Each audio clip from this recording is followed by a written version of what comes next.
Hello, everybody. It's November the 12th, a Friday, and that was the week. Keith, I was away last week. How did you cope without me? I had to cobble together a video essay direct to camera and not be boring. It's pretty hard for me. I bet it made you appreciate me. I've always appreciated you, Andrew. But even more. Even more, which is hard. Even more, which is hard. Well, I appreciated you. I apologize, everyone, for last week. I was with my daughter in Philadelphia on a college event, so it was hard for me. But we are back. It's November the 12th. It's been quite a couple of weeks, Keith. You said to me before that you didn't think it was that interesting a week, but I think the newsletter is fascinating. You lead with this idea of the private dollar, which to me is a contradiction in terms, but perhaps you can explain what it means and why it's rising. Well, yeah, the private dollar actually was a term coined by Coined, is that a joke? Coined, it wasn't, but now it is. Coined by the head of the Federal Reserve, actually, a few months ago. And he was asked about this trend towards national currencies becoming digital currencies. And he said that he would prefer it if there was a private version of the dollar, as opposed to the... What the hell does that mean, a private dollar? And by definition, it's like... It's the way in which Facebook or Google claim to be the public commons, but are in fact highly private and very dangerous.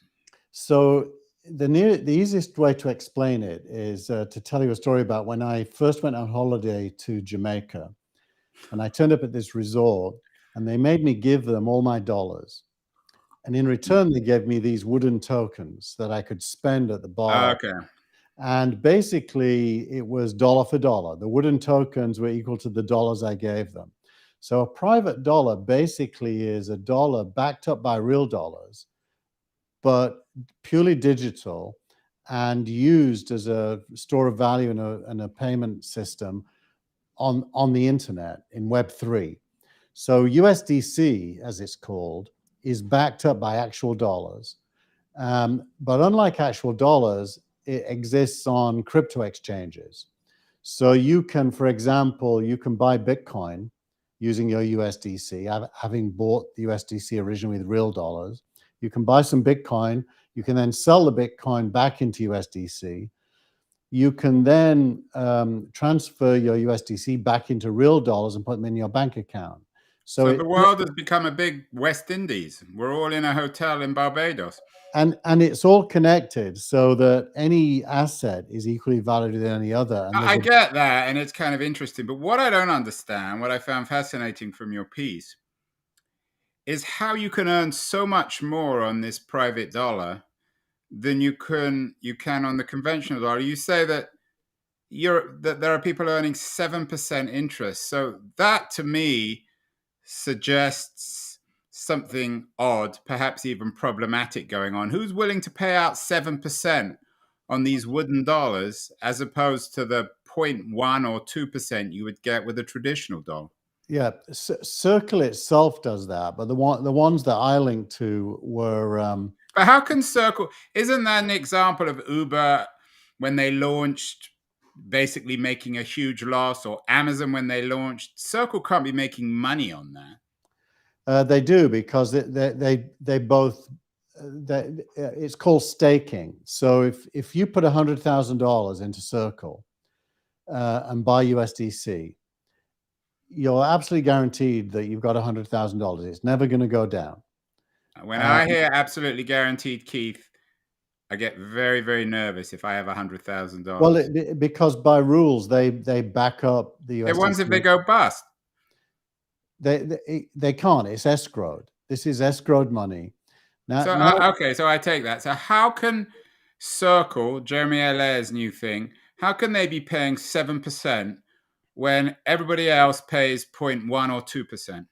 Well, because on the other side, they are enabling USDC to be used as a loan mechanism to people who borrow it, who then make a margin on borrowing it based on what Yeah, they now do we're with getting it. into Enron territory. I just don't buy that. I don't understand that. It Well, sounds to me incredibly shady. think of it as being in the middle between two interest rates, and they have what's called a rake. A rake is their share, and on both sides, there's people that you're getting interest and they're charging So interest. why can't other businesses do that? Why is They can, it they sounds to can. me Uh, uh, so why do you get so little interest on regular money? well, because banks, their entire revenue is made by using your money multiple times, and they're not going to share any of that with you. So this, to me, if this isn't just another Enron scam, which I suspect it is, but if it's actually true, It's then a it's the yeah, death knell of banks. No one would ever invest in banks again. No one would put any money in banks if yes. you can earn 7% on Circle.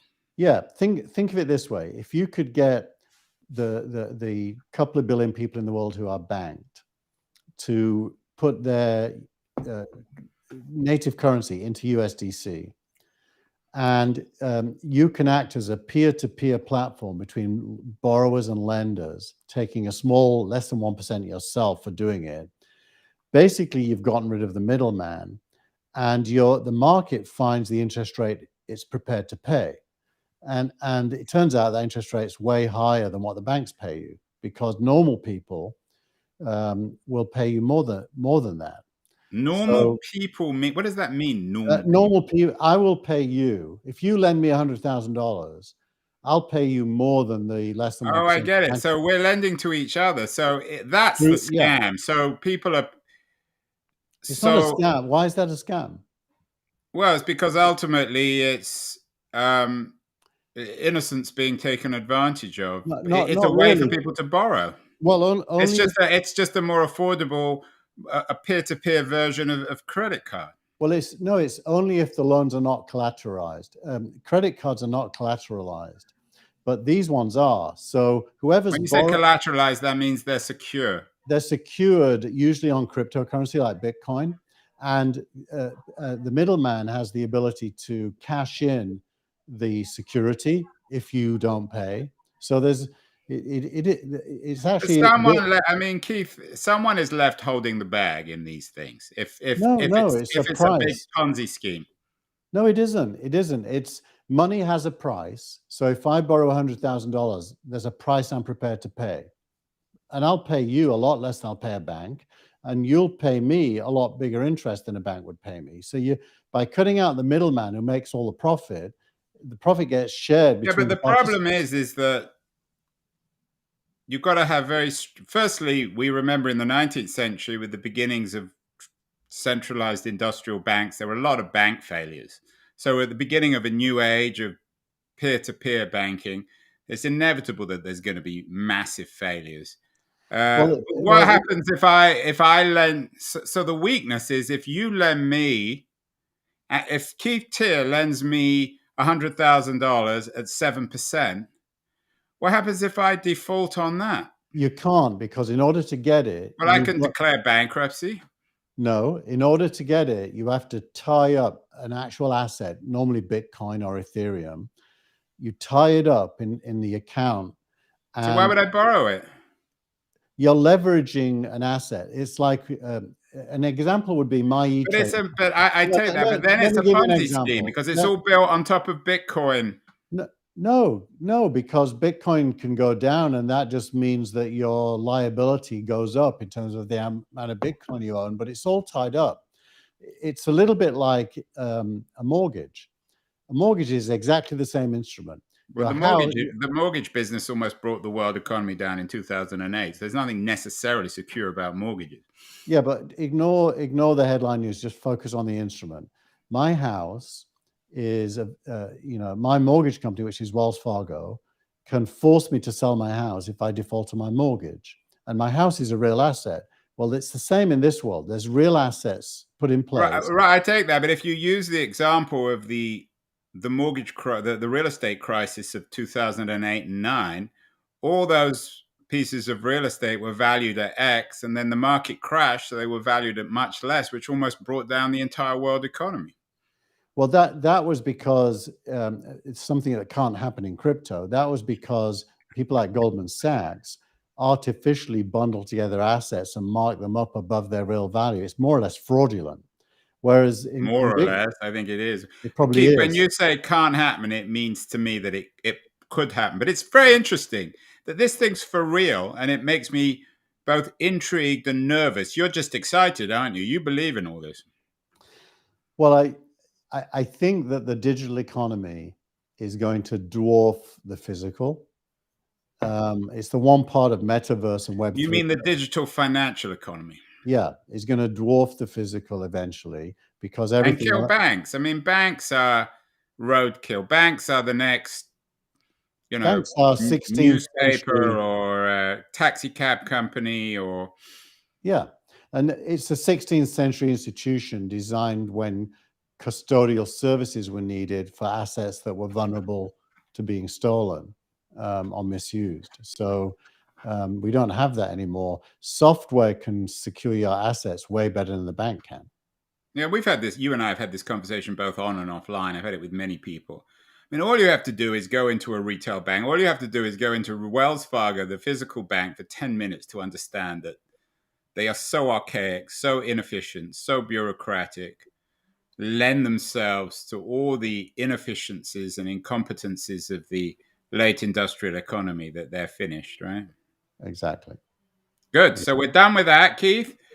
We have the rise of the private dollar, which will inevitably bankrupt all of us, but that's One exciting. thing we should talk about, Andrew, is the reason I wrote about this is because Circle, the company behind USDC, has now created a venture fund that is denominated only in USDC and is making investments in companies using it. That tells you how stable it is. And that's So Circle, but so I still don't really understand how who's this where is does the buck stop with this? And excuse the pun there, because it is it's really a to real do buck. with whether the assets underlying it are real. And they are. This is Jeremy Allaire, by the way, who is the Yeah. founder of Which is Circle. funny because Jeremy Allaire is such an old style guy. He doesn't even have any hair. A bit like me. Yeah. Although Um, the head of Coinbase is bald too. Maybe there's something about these crypto companies that lend themselves to bald men, Keith. I'm not going to follow that bait. Which is why I could never run a crypto company because I got a beautiful head of hair. You do indeed. You do indeed. But anyway, we've talked a lot about how the venture industry is changing. Well, two entities this week introduced USDC. One was Circle, who by definition has a self-interest in doing that because they are the people behind it. The other, however, was AngelList. AngelList, Naval Ravikant announced that going forward, their platform is going to allow you to invest in startups using USDC as well. And USDC, you know, if you're sitting in Bitcoin and you want to invest in a startup, you sell your Bitcoin for USDC and then you send it to the wallet of the company on AngelList. Is it? It seems to me, Keith, that this economy, it's accelerating. It's a really astonishing drama.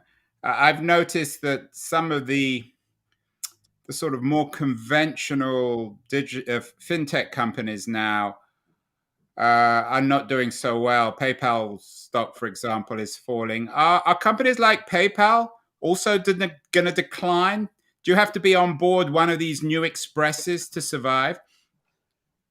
I think you always have to be ahead of the game. It's a little bit like Microsoft missed out on the internet and then it took them 20 years to recover. So, Square? Do you think that companies like Square and PayPal are they going to miss out on this?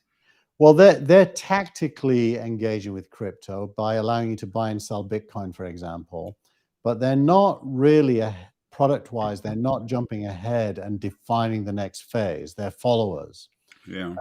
and so followers tend to not be leaders for a long time to come. If the thing they're following is real, they get left behind by it, and so I think Coinbase and Circle and BlockFi and Celsius and all of these names that are unfamiliar to most of us Yeah. actually represent a quite authentic future. I wouldn't use the word authentic. I would say that's a real future. A real future, yeah. Otherwise, you sound like Ariana Huffington. She's the woman who always uses the word authentic. And you were right, Keith, a few weeks ago when you questioned the rumor. I thought it was a fact of the PayPal Pinterest deal, which clearly blew up. I don't know what happened, but it suggests that all these players in fintech, it's moving so fast, Yeah, and there's so much drama. It reminds me, without wishing to sound too cliched, it really reminds me of the mid '90s. The excitement, um, the speed of events, these new companies suddenly worth so much money. absolutely. I mean, my experience then was I started a company in June 1994, EasyNet. We opened for business in August, and that's how fast we built the software, a couple of months. And in the case of EasyNet, it wasn't just software, it was a whole network because we were an internet service provider. And we IPO'd 15 months later. You know, 3 years after that, the company was worth more than $1 billion. So that's about And 5 then years 6 months in total. later, it was worth less than $6, right? No, it only ever went down to about £500 million. And whilst all this is going on, and this is the area that you're involved with in your new startup, there's a radical reshuffling of the venture stack. Venture companies, venture funds are changing dramatically. This is all part of the same narrative, isn't it? They're all connected. It is, because as soon as you have assets, you want to deploy them. Robinhood kind of is sailing in the wind of that movement as well. You know, my kids have Robinhood accounts. What's happening in venture is the more forward-thinking entities, and AngelList is definitely one of them. AngelList kind of stagnated for a while, but it's come back to life with a vengeance. And it announced this week something quite revolutionary. There's a company called Carter that offers services for managing your investor base. What AngelList has done is gone way beyond Carter. And by the way, Carter is worth $7 to $8 billion. Mm. AngelList has gone way beyond Carter and has launched a platform where if you're doing a startup, it will do everything for you: company formation, bank account creation, Yeah. founder shares allocation, doing your fundraising. I mean, literally everything for you for free. It makes its money by investing in you. So it's an It's amazing. fascinating because VCs always have made their wealth on radically disrupting different economies, and now they are being radically disrupted in exactly the same way by new efficiencies, which are brutal and fast moving Yeah, and lend themselves to a winner take all economy. I mean, you've been predicting this for a while with the two big with Tiger Global and Co2 and Insight yeah. Partners and So SoftBank. Yeah. and you've suggested that the middle will always die. So these boutiquey Silicon Valley VCs won't survive this, will they? Well, the mid-sized ones will not survive it. I think the seed funds will, because they've got specialisms that are hard to reproduce at scale. Yeah. But the ones in the middle, the 150 to $300 million funds, they're going to have a hard time. It's exactly the same as happened. You know, it's happened time and time again. It happened with media, the destruction of regional newspapers. You'll have a New York Times, a Washington Post, the Financial Times. You'll have lots of specialist publications and nothing in between. Yep. It's happening in retail. And what you'll see, as you suggested, is the kind of experiential economy manifest itself in venture. Yep. Logan Bartlett from Redpoint Ventures does an interview this week where he talks about the pain of being in the middle. It's actually quite a good view from the Yeah. point of view of somebody that's threatened by it. And I think Redpoint are threatened. Another approach is Which is great, really. I mean, it's lovely to see venture capitalists threatened, isn't it, Keith? It is. Here's an interesting one. I thought this was quite funny. In the UK, one of the few publicly listed venture funds, which, as you know, I'm in favor of, changed its Well, name to, it's not a question of being in favor. You believe that that's inevitable. I think it's Not a inevitable. moral decision. It's a It's not a business moral decision. inevitability. It's inevitable because it produces some good outcomes that you can't get any other way. Draper Esprit is the name of the listed company in Europe, changed their name to Molten Ventures. Molten meaning melt down, I think, Yeah. which is not necessarily a good They've been name for watching it. too many superhero movies. I don't know about their marketing. Yeah. Yeah, exactly. Simon Cook, who I know very well, left. He was a founder of Draper Esprit. He left, and the new guy in town is changing the name to stamp his own seal on it, and didn't necessarily choose wisely, I would say. So there's a third piece. So that we've got the radical change in the nature of money. We have a, a, a revolution in investing, and the third piece is the global piece.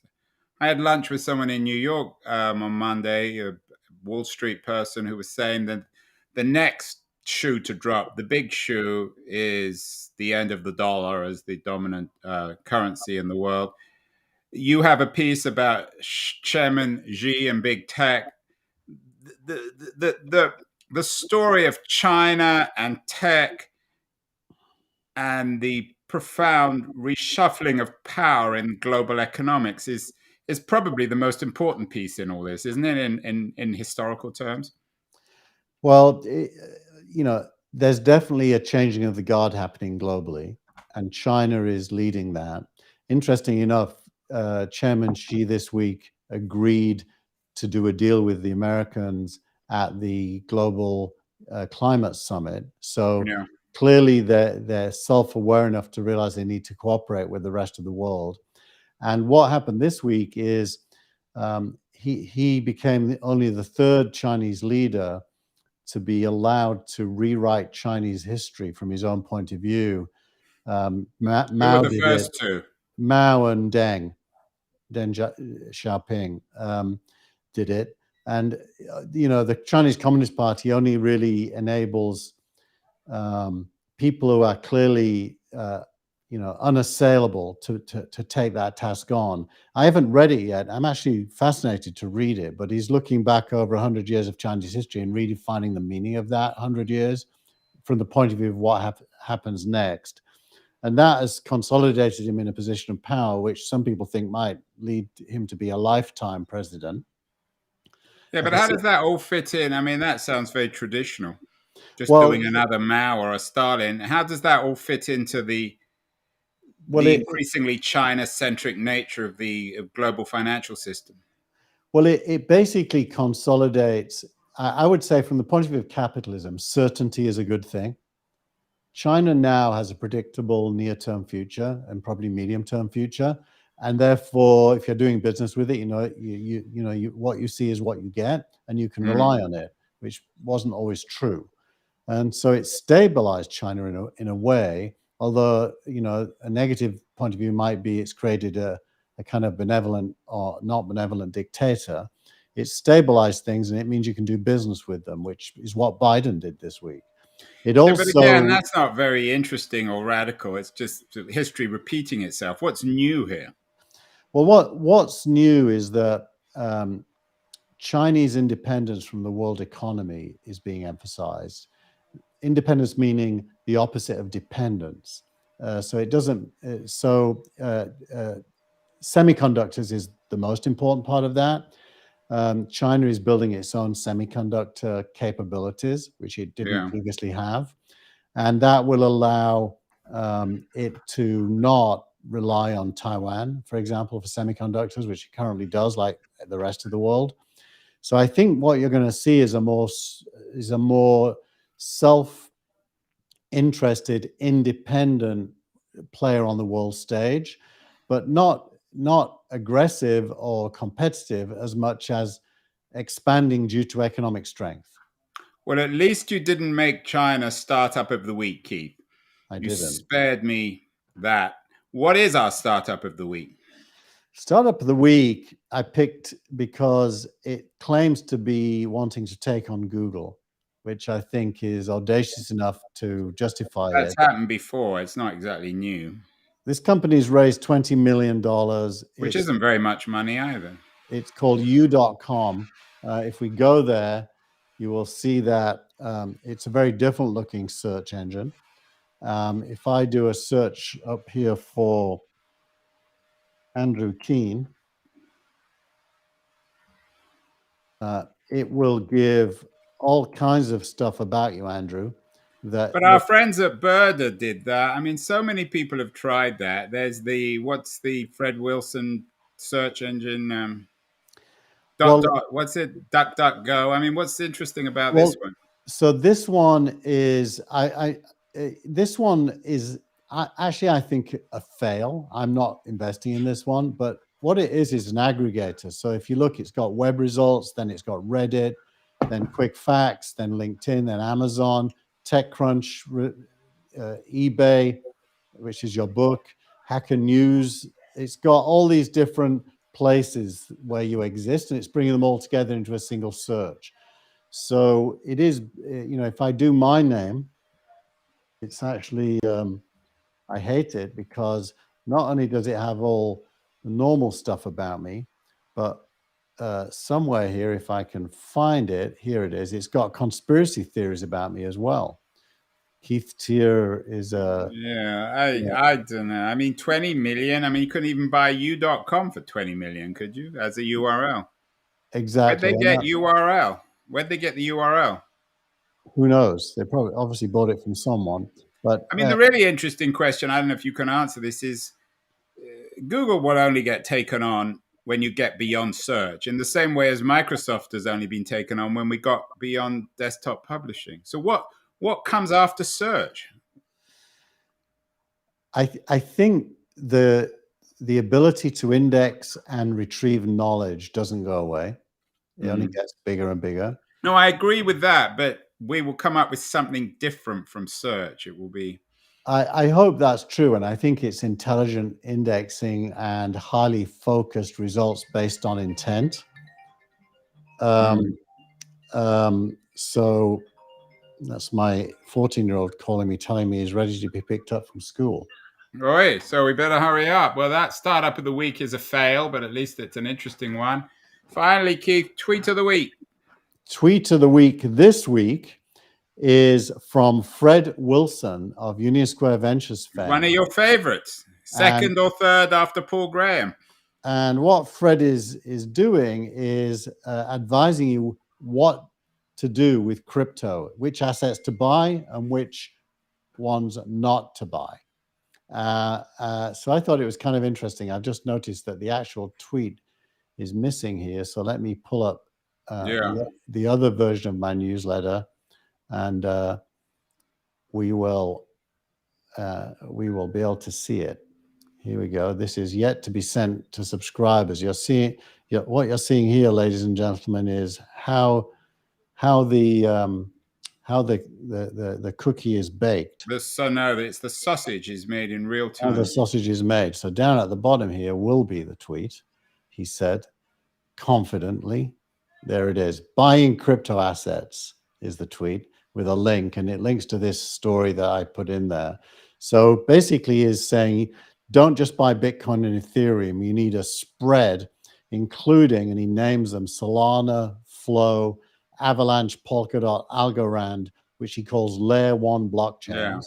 And then you need major distributed finance protocols like Uniswap, Aave, Compound. And then you need storage protocols like Filecoin and communications protocols like Helium and some layer two protocols like Stacks and Polygon, and gaming assets like Axie, Decentraland. So Fred, by the way, knows a lot more than me because some of these I've never heard of. Yeah, but Fred's a smart. I mean, I've crossed swords with him in the past, but he's really a smart guy, and he understands this as well as anyone. So I think he's right. And this is where we began. I mean, this stuff, there's going to be huge ups and downs, huge swings, crashes, but this stuff now I think is for real. We're seeing the stack. I mean, we're seeing a coherent sort of infrastructure of products and services and ideas which are being put together in real time, like your newsletter. Exactly right. And it is one of those dive in or be an observer moments. How you dive in is complicated. We've all got our different ways of doing that.